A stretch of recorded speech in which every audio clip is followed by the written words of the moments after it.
மக்கள் அனைவருக்கும் மாலை நேரத்து வணக்கம். வலி மிகவும் வலிமையானது. நானும் காலையில இருந்து கால் கடுக்க தெருவா நாங்களும் போய் ஓடி ஓடி தண்ணிய சமந்துட்டு தண்ணியை தூக்கிட்டே மக்களை தேடுறோம்.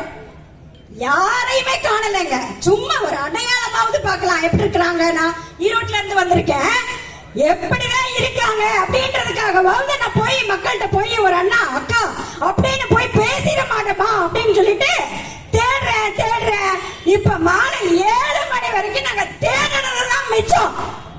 எங்க ஊர்லயாவது பட்டியல அடைச்சான்னு சொன்னாங்க. இங்க ஒண்ணுக்கல வீடாவே அடைச்சு அப்படி கேட்டு போட்டு மறைச்சு முன்னாடி வீட்டுக்கு முன்னாடி மட்டும் 2 பேர் நிக்கிறாங்க. மத்தவங்க எல்லாம் உள்ளேயே இருக்காங்க. நாங்க கூப்பிட்டாலும் வரமாட்டேன்றாங்க. நாங்களும் கோபமா கூட பேசல, சிரிச்சுக்கிட்டு தான் கூப்பிடுறோம். சும்மா தான் பேசுறோம் வாங்க அப்படின்னு தான் சாதாரணமா தான் சொல்றோம். ஆனா 40க்கு 40 ஜெயிச்ச திமுக 40 பாராளுமன்ற உறுப்பினர்களை வெற்றிகரமாக தேர்ந்தெடுத்த திமுக நாம் தமிழர் பிள்ளைகள் எங்களை சாதாரணமானவங்க. எங்களுக்கு ஏங்க இவ்வளவு கஷ்டப்படுறீங்க? எதுக்கு கொண்டு ஒளிய வைக்கிறீங்க? 40 வெற்றி அடைஞ்சீங்க இல்லையா? உங்களுக்கு அந்த தைரியம் இருக்கணும் இல்லையா? மக்களை அவரவர் வீட்டுல நாங்க போய் சந்திக்கிறதுக்கு நீங்க வழி விட்டு இருக்கணும்ல. எத்தனை நாளைக்கு ஓடுவீங்க? விட மாட்டோம். அதெல்லாம் முடிஞ்சு போச்சு. அப்ப நான் இன்னைக்கு வந்து இந்த ஊர் முழுக்க சுத்தி பார்த்திருக்கேன்.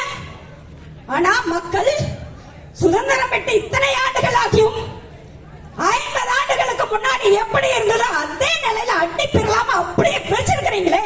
நீங்க வாக்கு வாங்கி மதிப்புமிக்க மக்கள்கிட்ட வாக்குகளை வாங்கி ஜெயிச்சு அப்படின்னு சொல்லி நீங்க நாடாளுமன்றம் மக்கள் மன்றம் எல்லாத்துலயும் எல்லா இடங்கள்லயும் அரசியல்வாதிகளா இருக்கிறீங்க. என்ன பிரயோஜனம் இந்த ஊர் மக்களுக்கு? எந்த ஊர் மக்களுக்கு என்ன கிடைச்சிருக்கு? 50 ஆண்டுகளுக்கு முன்னாடி இருந்த மாதிரி இந்த மண்ணை வச்சிருக்கிறீங்களே, இதுதான் உங்கள் அரசியலுடைய, இதுதான் மக்கள்கிட்ட நீங்க வாக்கு வாங்குற நோக்கமா? இது இப்படிதான் வச்சிருப்பீங்களா? அது எப்படி? உங்க கார் மட்டும் நான் இன்னைக்கு 500 கார்களை கடந்து வந்திருக்கேன். ஒரு காரம் 1 கோடி 2 கோடி அந்த வரைக்கும் நீங்க பயணிக்கிறீங்களே. மக்கள் கீழே ஒரு பெண்மணி 2 மாடு பிடிச்சிட்டு போறாங்க. கீழே அந்த புடவையில 2ஆ கிழிச்சு பாதி கீழையும் மீதி மேல வேற கலர்லயும் போட்டிருக்காங்க. இதுதான் மக்களை வந்து நீங்க செம்மாந்த வாழ்வாங்க வாழ வச்சிருக்கிறதுக்கு உண்டான அர்த்தமா? வெக்கமா இல்லையா உங்களுக்கு? எங்களை விடணும்ல. எங்க கொள்கைகளை மக்களை சந்திச்சு சொல்றதுக்கு எங்களை அனுமதிக்கணும்ல. எதுக்கு உங்களுக்கு இந்த திருட்டு புத்தி? எதுக்கு? எத்தனை நாள் இப்படி ஓடி ஒளிவீங்க? விடவே மாட்டோம். தேர்தலுக்கு மட்டும்தான் இனிமேல் வருவோம் நினைக்காதீங்க. மாதம் மக்களை நாங்கள் பெண்கள் சந்திப்போம். பெண்கள் வந்து சந்திப்போங்க. நீங்க ஒளி வைக்க முடியாது. நாங்க அடுத்தடுத்த மாவட்டம் தோறும் முக்கியமா இருக்கக்கூடிய பிரதிநிதிகள் வந்து ஒவ்வொரு கிராமமா வந்து சந்திப்போம். நீங்க எங்களை வந்து சாதாரணமா மக்கள்கிட்ட பேச விட்டீங்களா? சரிதான். நீங்க சொல்றத சொல்லுங்க, நாங்க சொல்றத சொல்லிட்டு போயிடுறோம். ஒளிய வச்சீங்கன்னா நாங்கள் பெரும் படையாக திரண்டு மாசம் சந்திப்போம். புரியுதா? சரி கிடையாது. சரி செஞ்சுக்கோங்க. இத்தனை வருஷமா ஏமாத்துற மாதிரி இனிமேல் உங்களால எதுவும் செய்ய முடியாது. இடைத்தேர்தல் என்றால் மக்கள் சந்தோஷப்படுவாங்க. 500 கிடைக்கும், 1000 கிடைக்கும், 5000 கிடைக்கும், 2000 கிடைக்கும், 20000 கிடைக்கும் அப்படின்னு சொல்லிட்டு மக்கள் சந்தோஷப்படுவாங்க. ஆனா இந்த மண்ணில் பிறந்த ஒழுக்க நெறிமுறையுடன் வாழ வேண்டும் என்று நினைத்த ஒரு பெண்மணியான இந்த அம்மா மட்டும்தான் அழுவா. அது இடைத்தேர்தல் ஈரோட்டில் நடந்த கொடுமை. அது உங்க எல்லாருக்கும் தெரியும். அது யாரை நிகழ்த்தினாங்க நினைக்கிறீங்க? உங்களை எல்லாம் ஒளிய வைக்கக்கூடிய திமுக இருக்கு இல்லையா? அதே திமுக காரன் தான். தாய்மாமன் என்கின்ற திமுக காரன் தான்.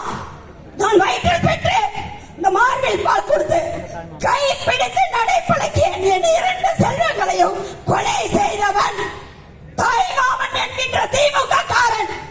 திமுக என்பது மக்களுக்கு நல்லது செய்யக்கூடிய விஷயம் என்று நீங்கள் நம்பாதீர்கள். அவர்கள் துரோகிகள். அவர்கள் எப்படி உருவாயிருக்காங்க?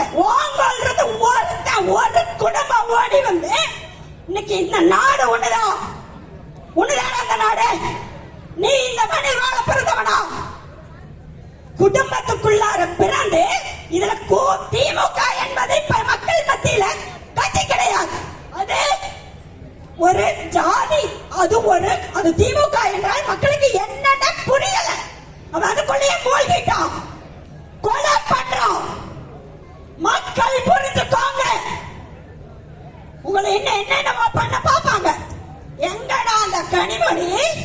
எங்க கள்ளக்குறிச்சி நிகழ்வு நடந்து எத்தனை நாட்கள் ஆச்சு? யாராவது அந்த கனிமொழிய எங்கேயாவது பாத்தீங்களா? அப்படியே உருகி உருகி உங்கள் எல்லாத்த முன்னாடி அந்த கனிமொழி பேசிய பேச்சு என்ன?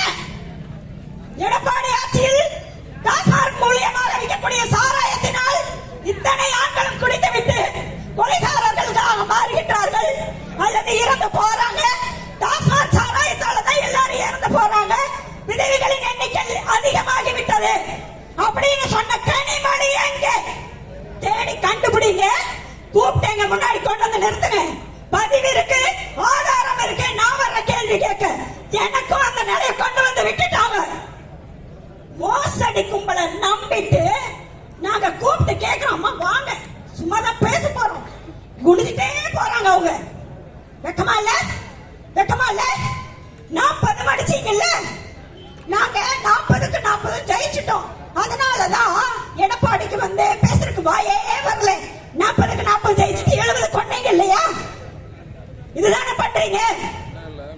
மக்கள்கிட்ட கொண்டு சேர்க்கின்ற அளவுக்கு, மக்களுக்கு வழிகாட்டக்கூடிய அளவுக்கு ஏதாவது ஒரு மக்கள் திட்டம் உங்ககிட்ட இருக்கா? அனைத்தும் மோசடி. நடப்பது அனைத்தும் குற்றம் குற்றம் குற்றமே.